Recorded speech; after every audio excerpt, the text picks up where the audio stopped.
first and get exclusive deals. So make sure to go to that banner specifically at leakproject.com. LA, it's great to have you on the show with us here at the Leak Project. How the heck are you? I'm doing good, Rex. Thanks for having me on. Appreciate it.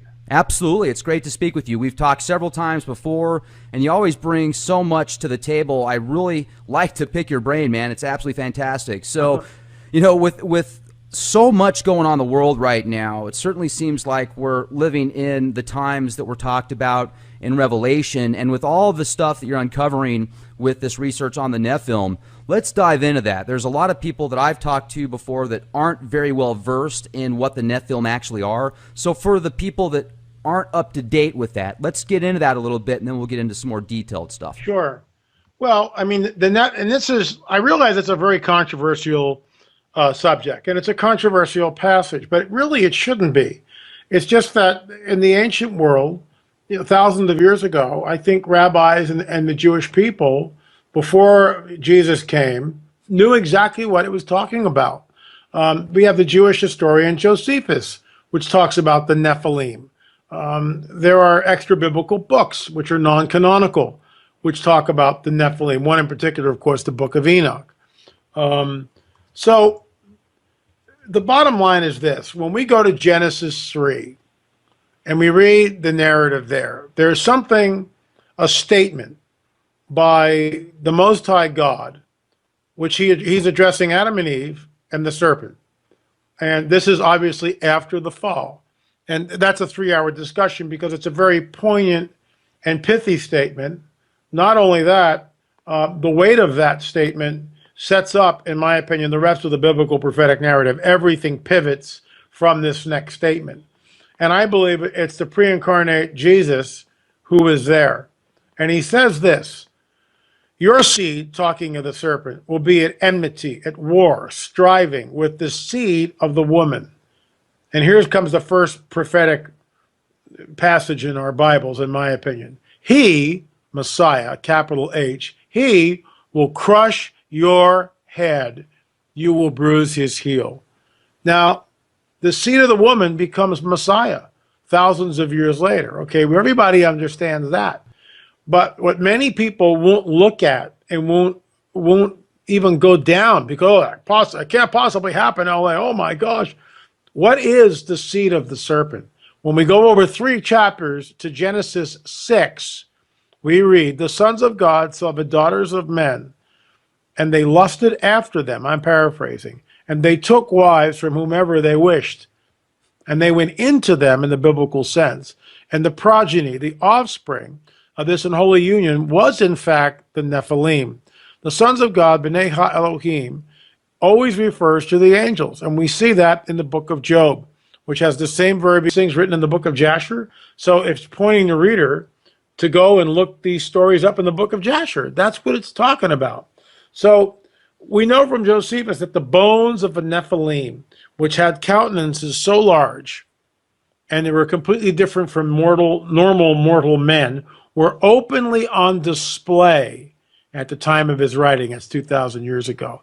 And we also know that Moses, when he's writing the Torah in Genesis 6, at the tail end of that passage, he says, the Nephilim were on the earth in those days, and also afterwards, when the sons of God saw the daughters of men and had children by them. These were the great men of renown. So remember, Moses is writing from Mount Sinai thousands of years after the flood, certainly thousands of years after the garden, the expulsion from the garden. Why wouldn't he just say the Nephilim were on the earth in those days? They were wiped out in the flood. That was it. No more. But that's not what he says. And then he amplifies it, and also afterwards, which means it happened again. And also afterwards means and also afterwards.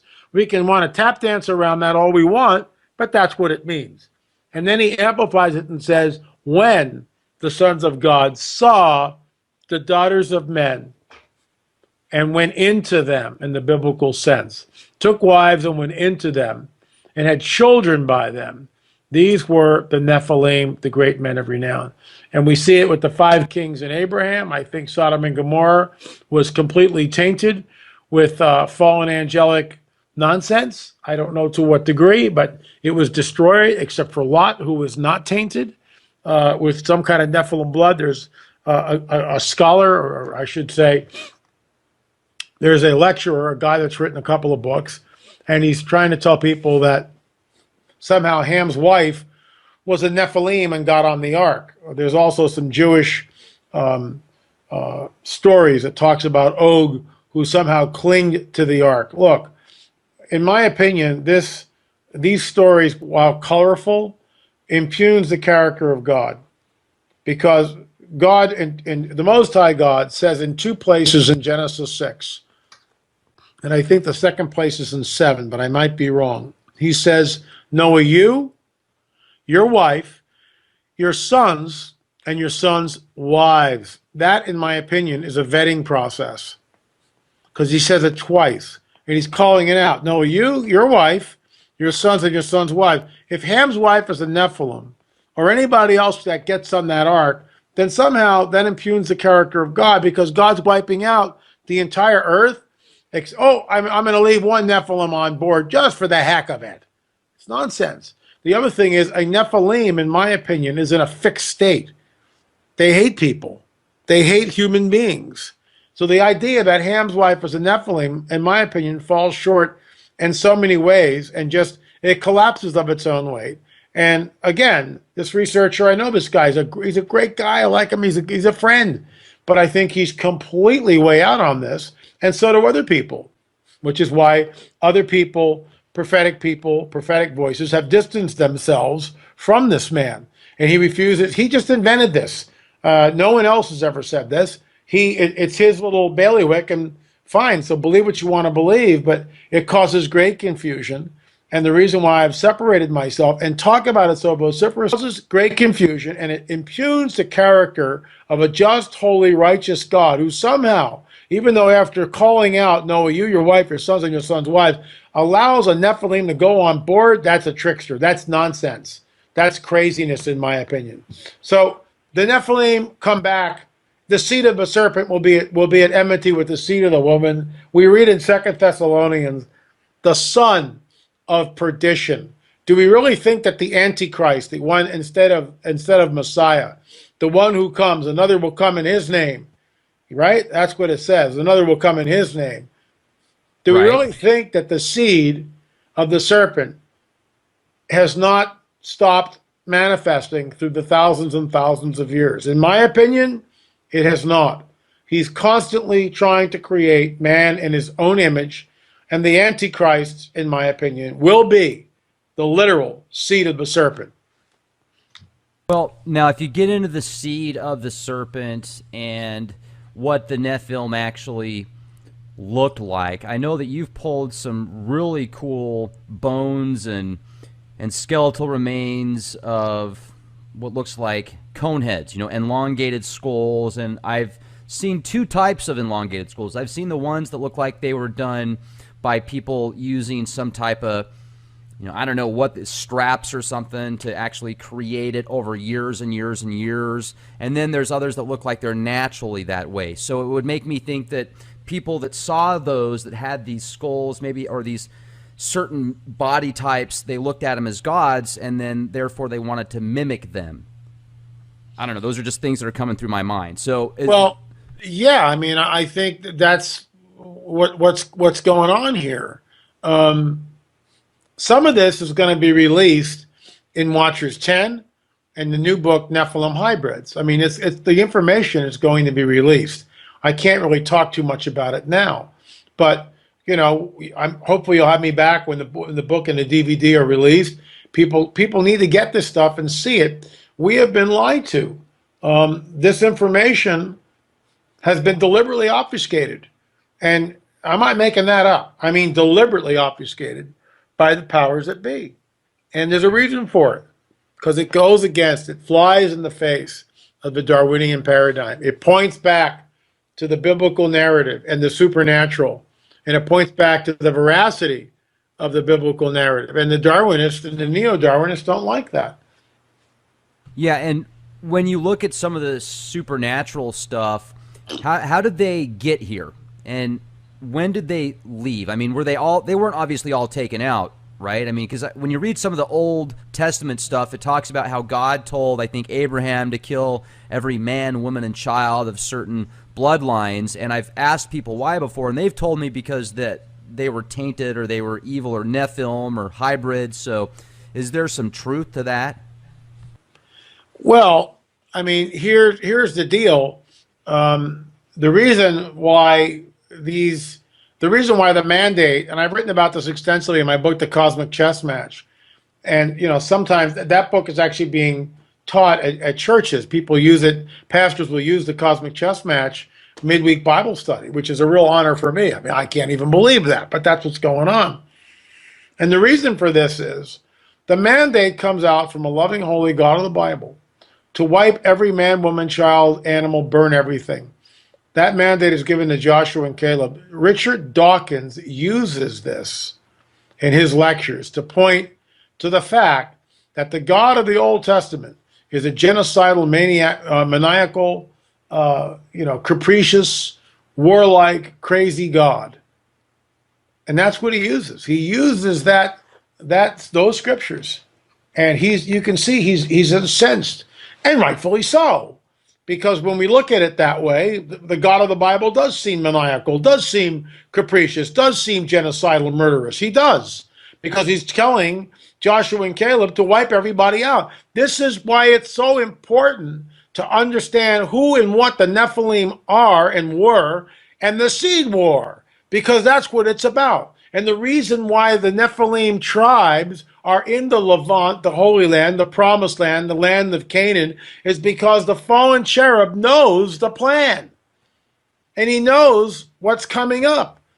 And don't ask me how they do this. Again, this is the cosmic chess match. The fallen cherub is not all-knowing, but he has a different perspective of time and space than we do. And there's an analogy I used called the cornfield analogy. And I wish I was smart enough to come up with this, but this was a Holy Spirit thing. And the cornfield analogy is this. Our relationship to space, to the space-time continuum, can be looked upon in this analogy. You're standing in a cornfield, okay? I'm standing in a cornfield.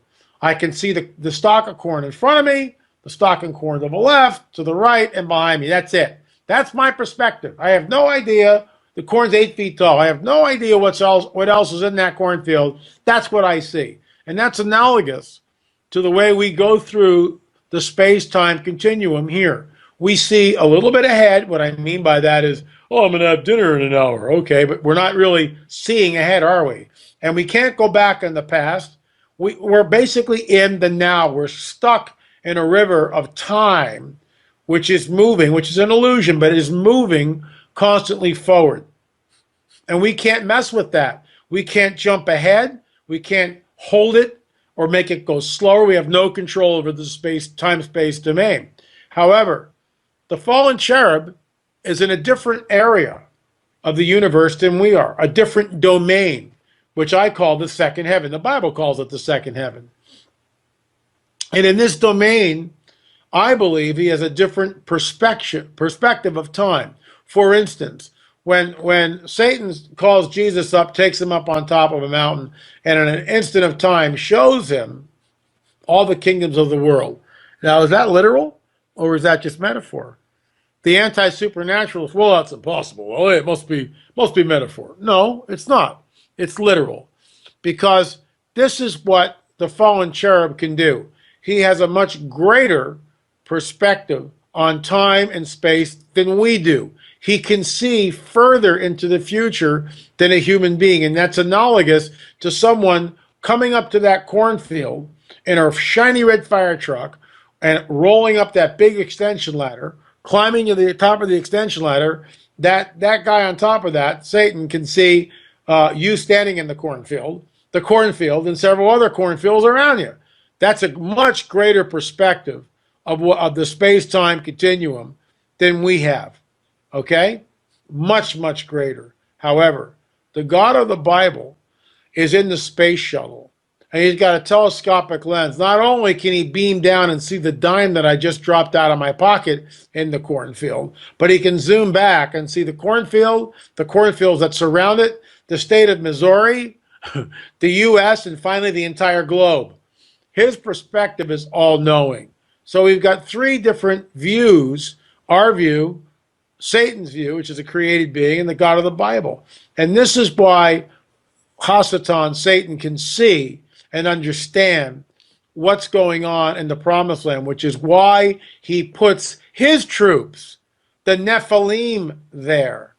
That's why they're there. That's the reason why they're there. It's not accidental that they're there, because he has a wind. He gets an idea from Abraham that that this Messiah guy, there's something going on with Mount Moriah here. We're not sure what it is, but seems like the old man wants Mount Moriah, wants this area of land. In fact, what's really telling, and again, this is all in the cosmic chess match, the Most High God says to Abraham, and of course I believe it's the pre-incarnate Jesus, that's called a theophany, the pre-incarnate Christ, the pre-incarnate Messiah is there with Abraham. He sends the two other angels, or the two angels, to go to Sodom and Gomorrah and get Lot out, and of course they do that. But meanwhile, the other angel, which I believe is Yeshua, Jesus, hangs out with Abraham. He says, well, Abe, paraphrasing here, you're going to be a great nation. Yep. But it's going to take 400 years. You're going to go down to Egypt. You're going to be slaves. About 400 years until, get this, the sin of the Amorites comes into fullness. What the heck does that mean? And that scripture is pregnant with meaning, because it really, in some ways, it gives us, first of all, he tells, how does he know that? How does he know it's going to happen? Well, because he's God and he sees all. And when Jesus is here, he's doing that same stuff. He's calling out the future a priori, and he does it with great specificity. Oh, by the way, you'll go down to Abraham until the sin of the Amorites come. And what is the sin of the Amorites? The Amorites are a Nephilim tribe. And this is why the Most High God of the Bible says that mandate to Joshua and Caleb, because the Nephilim are the progeny of fallen angels and the women of earth, and they are there to thwart the plan of God, to thwart Messiah being born. And you can see what happens. The 12 spies go in, they freak out. Oh, the giants were there, we were like grasshoppers. And I got to tell you, what people don't realize, that if the Nephilim tribes that they encountered were 10, 12 feet tall, and we know Og of Bashan, oh, hold on. We know, sorry, we know that Og, king of Bashan, was at least 12 feet tall.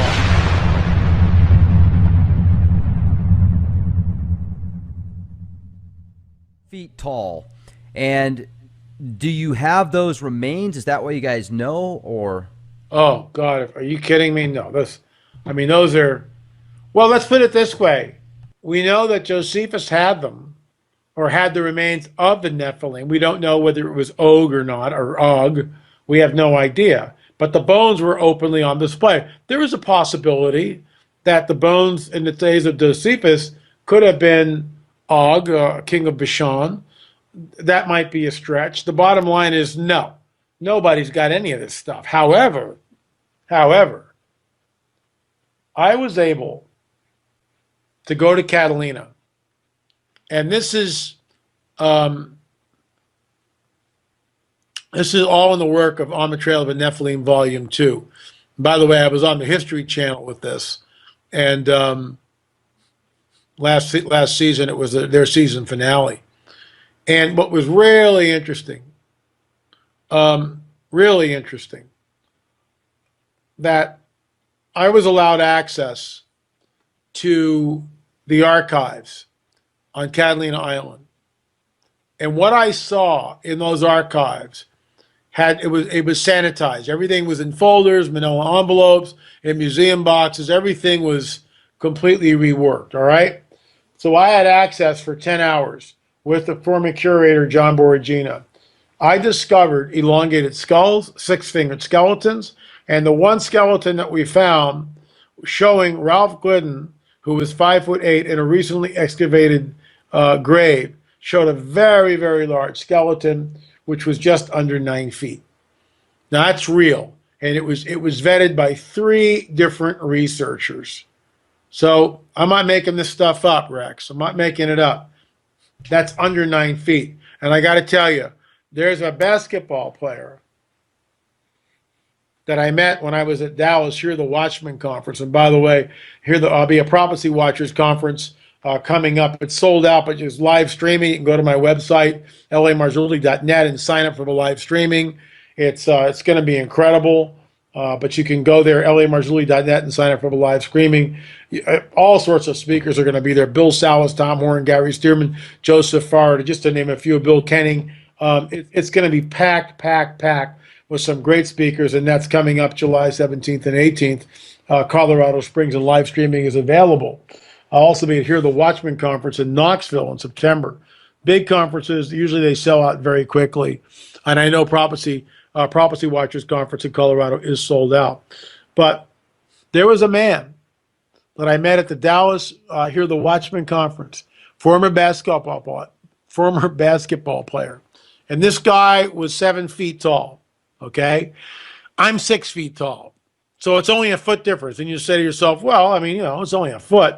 It's a whole different ball game. This guy was only a 7-footer. I looked like a dwarf next to him, and I mean that. I looked like a grasshopper next to this guy. I mean, it was unbelievable. And I show the picture when I'm out speaking, because people have no idea when you say, well, 7 foot, 9 foot. Oh, that's not that big. You want to look what the difference between a 7-footer and a 6-foot man is? Let me show you. Because not only do they go up, but they go out. They're huge. And that's what it was very, very revealing when we saw that. Well, and then you look at some of the skeletal remains, according to some sources, where they get up to 30 feet. Is there any validation to that, or is that just, is that far out there? Look, there's no way to vet it. We've heard reports, but there's no way to vet it. So when someone tells me 25, 30 feet, they may be right. I don't know. That certainly is a possibility. Right now, because of my work out in Catalina and the experts, these guys with software that were able to digitize the photograph and then manipulate it in a grid, that's just under 9 feet, 8 foot 9 inches. That's how tall it was. So that's what I'm going with. And that's huge. A 9-footer is really, really a big guy. I think pre-flood, and I agree with Steve Quell on this, 25, 30 feet, certainly possible. Post-flood, as Chuck Missler would state, they're not getting what they used to get. So they're getting giants, but not as big. And everything changes. So it's 12 to 15 feet. And what's interesting is in Watchers 10, and also the new book, Nephilim Hybrids, we talk about that. Now, do you think that they're influencing the world right now? The Nephilim? The Nephilim, yes. Yeah. We have a very interesting segment in Watchers 10. Very interesting. I think people will, sort of hopefully be stunned when they see what we've quote unquote uncovered with all that.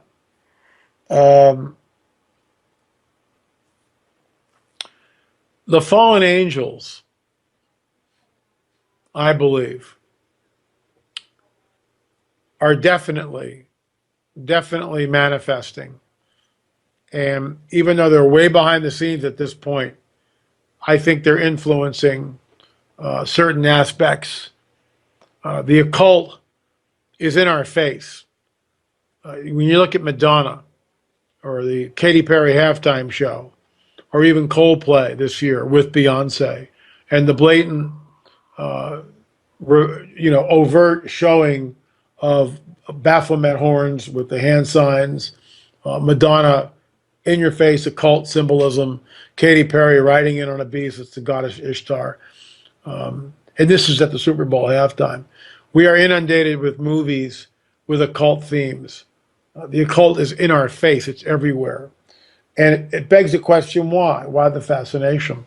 And in my opinion, it's because of these entities are, Satan is the god of this world, and he doesn't want that relinquished.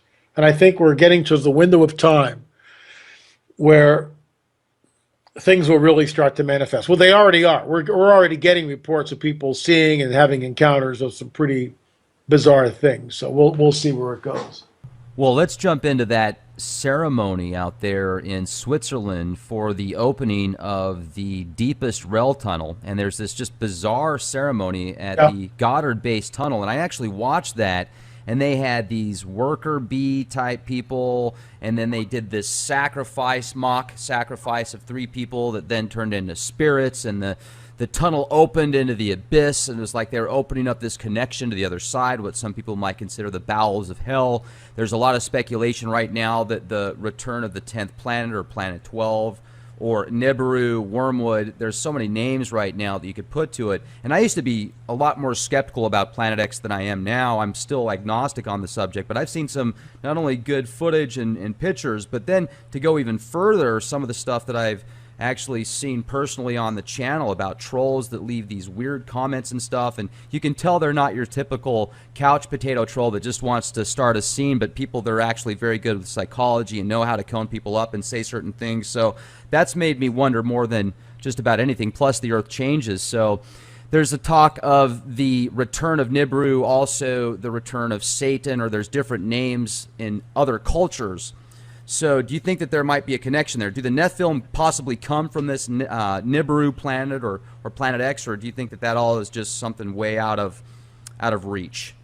Well, we interviewed Marshall Masters for one of our Watchers films in 2012, right before 2012, so it was 2011.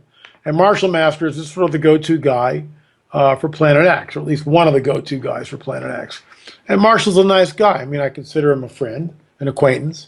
And but Marshall was wrong. I mean, Marshall was absolutely convinced in 2012 Planet X would be seen. Gil Broussard, who we interviewed in Watchers 9, also is sort of a go-to guy when it comes to Planet X. And, Gil's presentations are second to none. He's really done a lot of work on Planet X. And he figured it would either be here by September 2015 or at the latest March 2016. Of course, those dates have come and gone, and now he's recalculating, and the math is wrong. It's going to come in 2017. So when I look at strange signs in the sky, Jesus tells us that. So we already know. Men faint from fear was coming upon the earth. What does that mean? We don't know.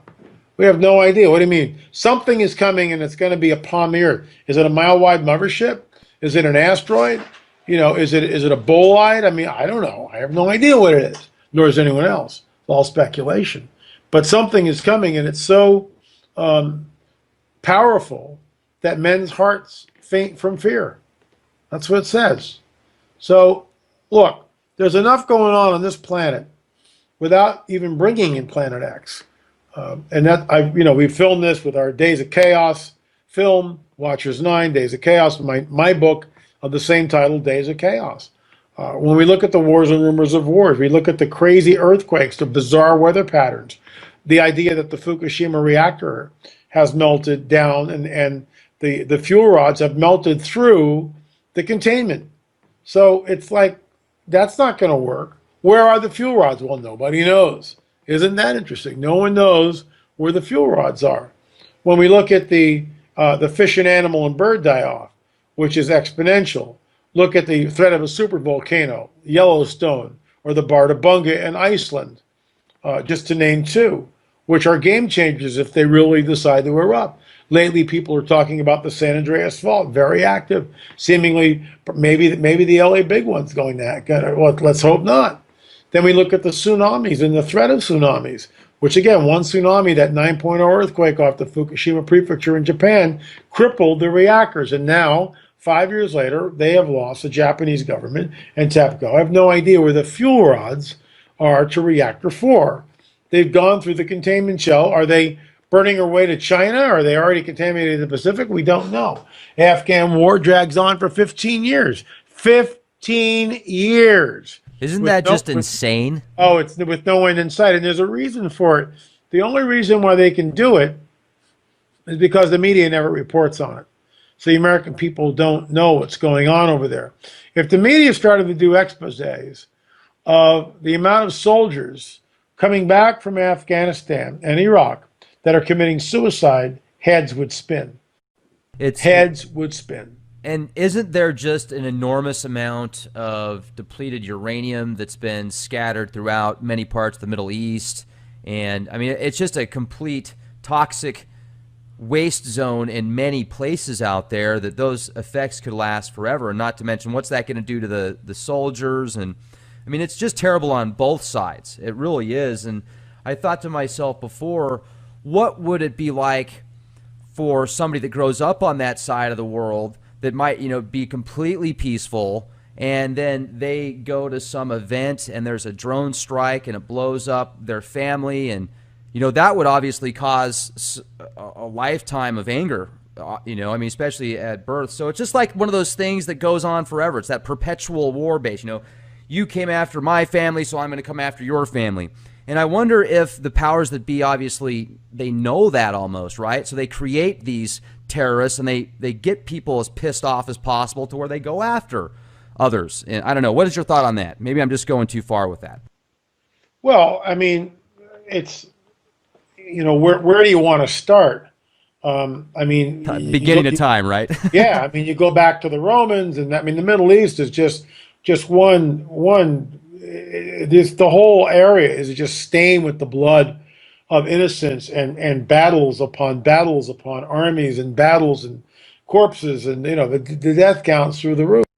And I mean, their beliefs still refer to Europeans as the Crusaders.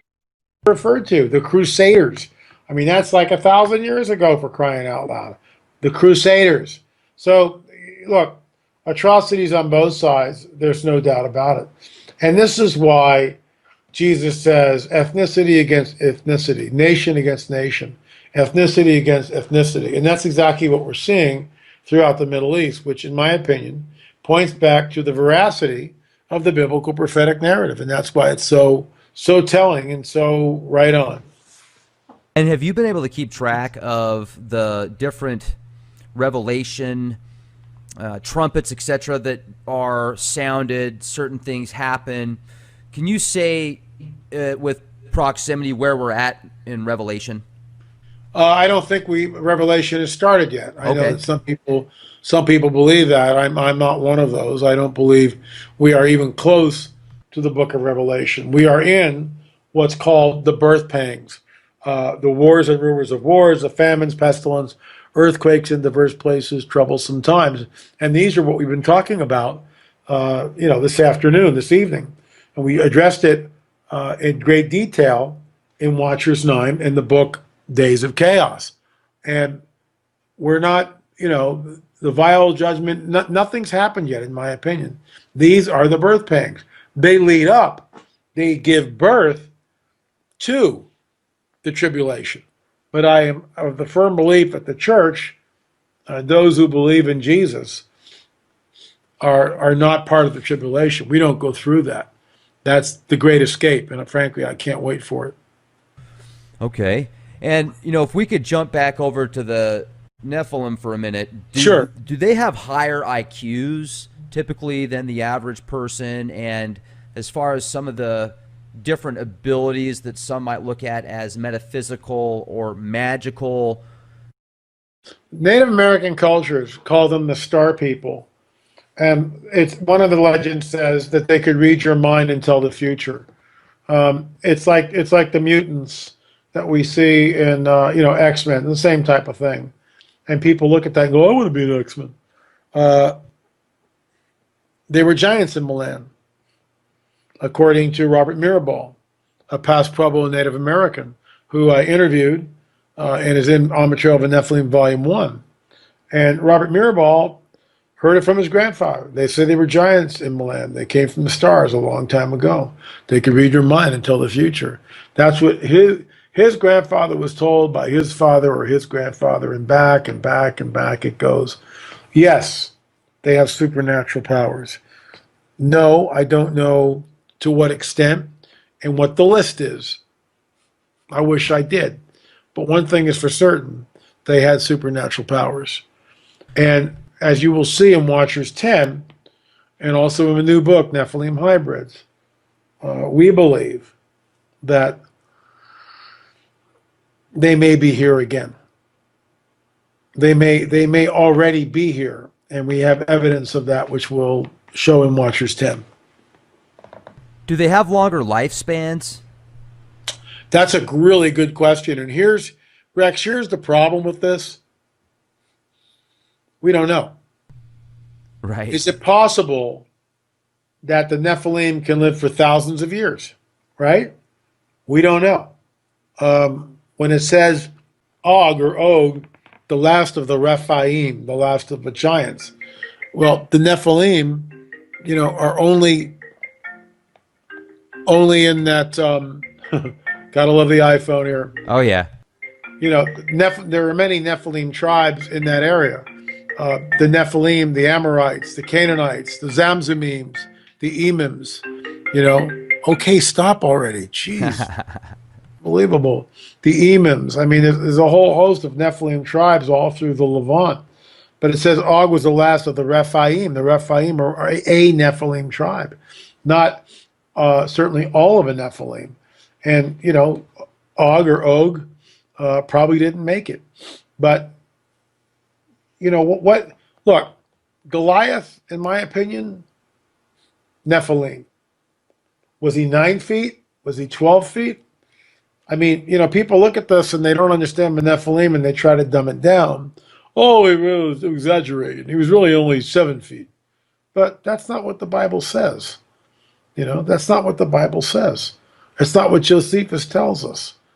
And again, my work on Catalina Island, we discovered 2 9-footers. And that's, who knows how old those things were.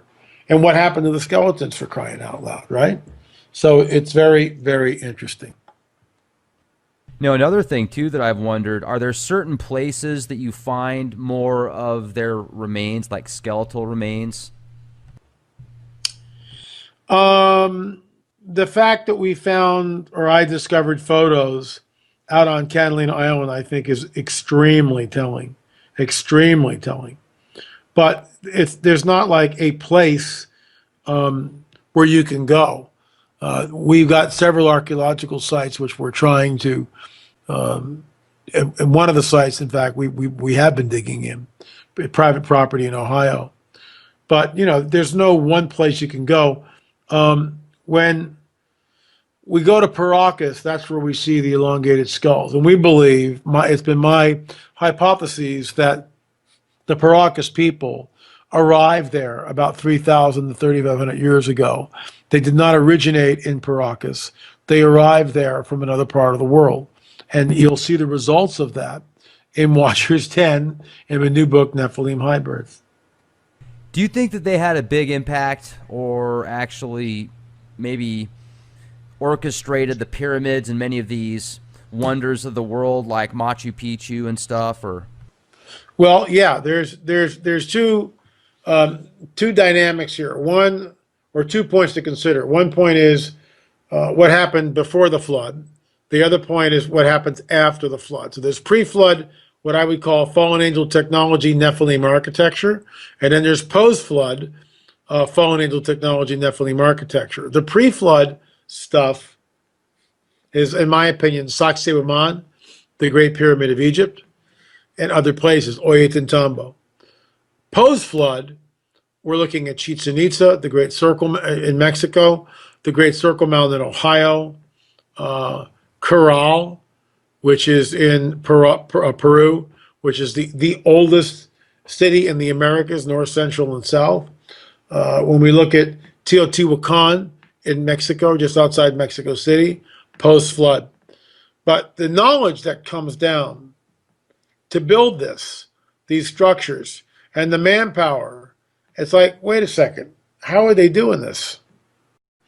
Do you think CERN is being used as a portal to possibly bring these Nephilim in? Well, I think just like the Tower of Babel, Remember, Jesus says it'll be like the days of Noah when he returns. And what's interesting, of course, the days of Noah include the days Noah was alive during the Tower of Babel. So, not only does Noah see the flood, but he sees God come down and say, well, we're not doing this again, right? And they confuses the language. And what's interesting here, Rex, and this is in the book, the new book, Nephilim Hybrids, excuse me, which I find, let me get a slurp here, which I find really interesting. Uh-huh. There's a scripture in Genesis where it says they built with brick instead of stone.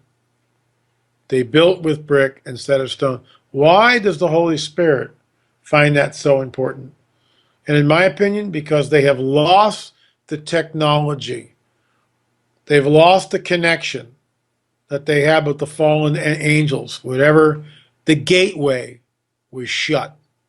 And so they're building Babel, the tower, in an attempt to open the gateway, open the portal, let the old gods through. I think CERN may be doing exactly the same thing. Have you heard of Daryl Sims? Yeah. He's done a lot of research in the alien abduction phenomenon. He claims that he's been abducted. His son, he used to work with the CIA, and now he does a lot of hypnotherapy, regressions and such, implant removal, or he's a part of the process, I guess. And he thinks that these ETs, whether they're greys or reptilians or mantises or Nordics, he calls them different models. And he says the Nordics are like the Corvette. And he thinks they're all basically cloned. And then we got into that. I've interviewed him a couple of times, and so don't quote me on this totally. You'd have to go back to these interviews. But I remember the majority of them, and he seemed to me that he said something about how he thought they were all cloned in like this enormous spaceship, or many of them were cloned in this enormous spaceship that kind of hovers on the outskirts of the solar system, and because they don't have belly buttons. And I asked him, okay, well, who's making them? And he didn't really know, but I think he's kind of under the impression that the fallen angels are the ones kind of pulling the strings at the top levels. At least that's kind of what I gathered. Yeah, whether he, look, there's a lot of us in this, and we all borrow from each other. When I came up with this, which was, years and years ago, I called David Flynn, who unfortunately passed away from us several years back. I said, David, I've been mulling this over for months, and sort of walking up to the line and then jumping back from it because it was just too bizarre. I said, is it possible that the grays that we see are some sort of a biologically created suit that the demons inhabit? He said, yeah, that's what I believe too. And that's years ago. In other words, Satan is a super scientist. He's got the disembodied spirits of the Nephilim, which are roaming the earth. They're earthbound. And so what he does, he creates a biological avatar so the demons can inhabit something, because a demon can't manifest in this dimension unless he's in something. So he possesses the suit. He goes into the suit, and that's why there's no belly buttons and they look what they look like. That's so, Sims is right on, in my opinion, with his assessment. Bully for Daryl. I would just add to that it's the work of the fallen angels. And then there's the Rh negative phenomenon, and I've done a little bit of research into it, where many times people that have that blood type will have the extra vertebrae at the bottom of the spine that looks almost like a little tail. They are immune to some things, certain viruses and stuff that other people aren't. And then they're also more allergic to other stuff. If a mom gets pregnant and the baby inside of her doesn't have the same blood type, then the body will actually attack that. So then they have that very controversial vaccine to offset those effects and stuff. And a lot of people think that the Rh negative bloodline is from the seed of what you're talking about, the seed of Satan possibly. And others say, no, there's really nothing to it. Where your research has led you, LA, where would you say the Rh negative bloodline falls into the whole mix? Well, you got to be real careful with the Rh negative stuff. And there was actually a woman that I played golf with, and she was just, she just joined our twosome one day, and we had a threesome, and she was the third person, and she worked. Basically, I'm not sure exactly her title, but she worked with blood and in a hospital. And I said, well, what's the deal with Rh negative? And she just, rattled off, well, it's this, it's rare, it's an Rh person can't get this type of blood. But a lot of people make a real big deal about Rh negative blood. And I just think that's another rabbit hole to go down, because now we're going to start eliminating everybody with Rh negative blood. And I don't think that's the case here. I mean, I really don't. You know what I have noticed, though, because I have several friends that have that blood type, and they are very into that specific bloodline. They've got these really strange anomalies oftentimes. Many of them are multiple lifetime contactees, been abducted their whole lives. Their parents have been abducted. Their grandparents have been abducted. A lot of times they'll be in certain rooms, and if they get upset, the lights will start to flicker, electronics will act weird, computers will shut down, the fuse will pop, and then they talk about their family ties to some of the aristocratic bloodlines, and I find that very fascinating. Also, the ESP abilities seem to be a little bit stronger with that blood type. So I wonder if maybe it's just because certain people that have had different parents and stuff, their parents were more astute in certain things, so that just kind of passing on from generation to generation, or maybe there's something to it, because I certainly don't think that they're evil by any means. I mean, they're great people. Sure. So I'm not trying to put that out there, because I mean some great friends that I have the Rh negative bloodline. I just wonder if there might be some type of genetic manipulation or something that was more influenced with a certain factor at a particular time. Again, I'm not, I've done some research into it, but certainly I'm not an expert on that, and would just, I don't know. I mean, I think that there's some bigger fish to fry. If there's an outside force agency manipulating the human genome, then if there is, we should see vestiges of that. And that's why the Paracas elongated skulls and our work there, plus what I found on Catalina Island and other creatures, and it's in the Watchers 10 trailer. I mean, something's going on here. Something's going on, and I think people need to wake up.